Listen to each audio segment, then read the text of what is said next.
Buenos días. En esta oportunidad vamos a desarrollar el tema de Jesús y su aproximación histórica. Nuestro grupo está conformado por Diego Sebastián León, David Alejandro Sotelo, Jonathan Santiago Taguada, Carlos Alberto Medina y mi persona, Santi Sebastián Cerón. Los temas que vamos a desarrollar son grupos sociales, situación política, situación religiosa y económica, también en qué radica la novedad de su mensaje y por último el compromiso cristiano en la sociedad actual. Para iniciar vamos eh, a comenzar con el tema de grupos sociales. Los grupos sociales son agrupación de individuos en una sociedad caracterizada por su papel en el sistema de producción y la parte de la riqueza que disponen. Bueno, en los grupos sociales podemos asimilar que es prácticamente igual a la de hoy en día, aunque se manejan ciertas diferencias. Eh, las clases sociales también se dividen en lo que serían tres: clase alta, media y baja. Y estas se subdividen en lo que serían la clase alta, podemos encontrar a lo que serían a los ricos, los sacerdotes, también a los comerciantes y también lo que serían los jefes recaudadores de impuestos. La clase media no era tan vista en esa época. Sin embargo, había una pequeña minoría que hacía parte de esta, que eran los comerciantes no muy grandes. Y por último tenemos lo que sería la clase baja, en la cual estaban los jornaleros, los escribas, que eran las personas que enseñaban la ley, aunque no recibían, por ejemplo, un salario a cambio, los esclavos y los mendigos. Dale la siguiente. Bueno, la situación religiosa en los tiempos de Jesús venía muy acompañada de la situación económica, ya que se utilizaba la religión para mantener un estatus económico. Por ejemplo, se inducía el miedo, el terror y se evitaba se evitaba hablar mal de la élite para que esta élite mantuviera su riqueza, mantuviera su poder a cambio de protegerlos de ellos mismos, de su poder militar y sobre todo también de los otros pueblos que también querían dominarlos.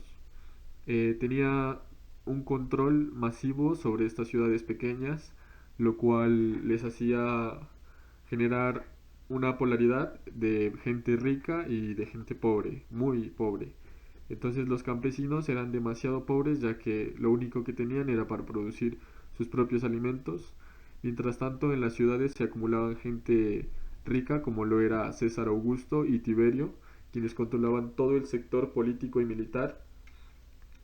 En Galilea, que era la ciudad, una de las ciudades más importantes por ser un punto económico, ya que todo lo que tenían, los que querían pasar de Oriente a Occidente tenían que pasar por Galilea, por el centro de Galilea. Aunque Jesús nunca pasó por aquí, ni conoció tampoco a César Augusto y a Tiberio, siempre se escucharon sus nombres en toda Roma y siempre se supo que eran los dominantes de estos terrenos. Y en el sector religioso se daba mucho los pensadores filosóficos que continuaban del renacentismo, que eran católicos la mayoría, lo cual a aquellos que no eran católicos pues los castigaban constantemente y, y pues obviamente también los mataban a algunos.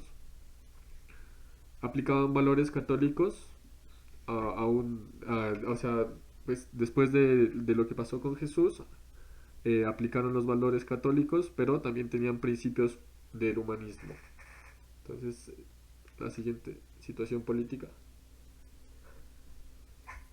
Situación política. En los tiempos de Jesús era muy difícil distinguir entre el poder político y el poder religioso, ya que era compartido por varias entidades. Cambia. Por ejemplo, Herodes el Grande gobernaba en Galilea y Poncio Pilato en Judea. Pero en el caso de Galilea, con la muerte de Herodes el Grande, el que tomó el poder fue el emperador Augusto, quien dividió el poder en los cuatro tetrarcas, que son Herodes Arquelao, que gobernó en Judea y Samaria, Herodes Antipas en Galilea y Perea, Herodes Filipo en Batanea, y el cuarto restante de reino fue para la hermana de Herodes el Grande. Y el poder religioso. En el poder religioso, el Sanedrín era la corte suprema y estaba compuesta por 71 ancianos, quienes eran los que juzgaban el delito. Las instituciones religiosas, que son los templos y las sinagogas, alrededor de estas había unas organizaciones que eran de comercio, también lo usaban como bancos y eran sedes de autoridad políticas y de la vida religiosa. Y cabe resaltar que estas instituciones estaban corruptas y no fue hasta que llegó Jesús que fueron denunciadas por su corrupción. El sumo sacerdote era la máxima cabeza de estas instituciones y gozaba de muchos lujos y privilegios.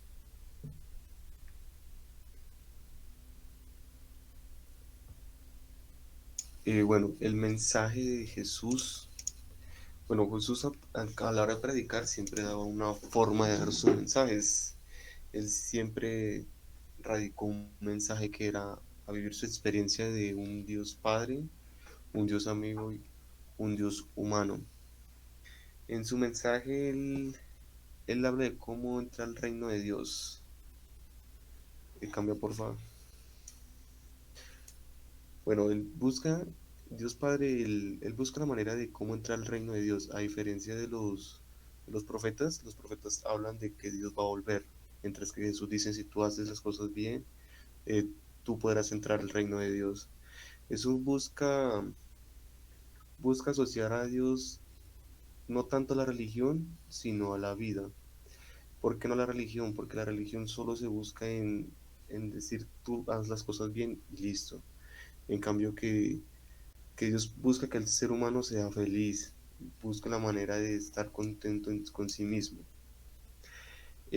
Por esto, a la hora que supuestamente la profecía de Jesús dice que el ser humano tiene que ser más feliz, por eso que el pecado que más ofende a Dios sería que las personas introduzcan sufrimiento injustamente en el mundo o simplemente aguantar indiferente sin hacer nada. Por eso, para entrar al reino de Dios hay que hacer algo frente a la tolerancia y el sufrimiento en el mundo. Bueno, aquí podemos mirar entonces que el mensaje principal es invitar a su experiencia de un Dios Padre más humano y más grande que todas nuestras teorías. Sigue, listo.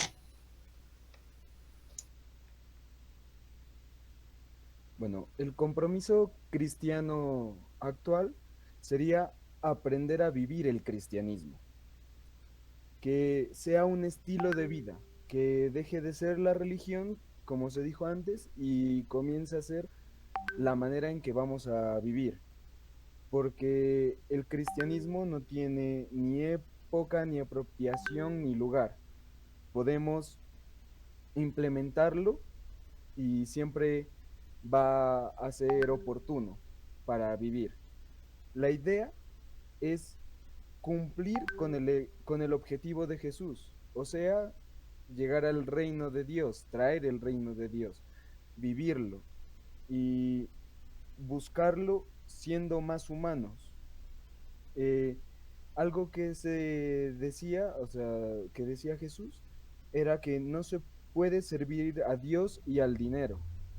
Si sirves a Dios, eh, te alejas de cosas materiales y esas cosas materiales las usas para ayudar a tu prójimo, a tu hermano. También dice de ser compasivos. Eso debería ser parte de nuestro compromiso, aprender a ser compasivos, recuperar la sensibilidad, no ser indiferente hacia la gente que está sufriendo. Romper la indiferencia es parte muy importante para traer lo que Jesús llamaba el reino de Dios. algo muy importante también es tomar conciencia. Es necesario ser consciente de lo que vivimos para poder cumplir este objetivo y eso debería ser nuestro compromiso, adquirir todas esas virtudes y capacidades que nos vuelven más humanos.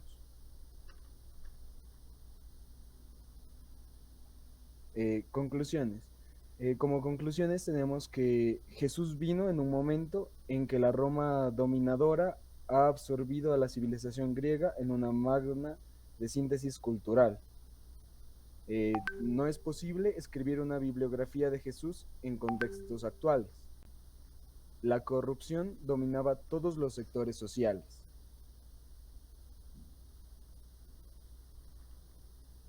Y estas son nuestras referencias.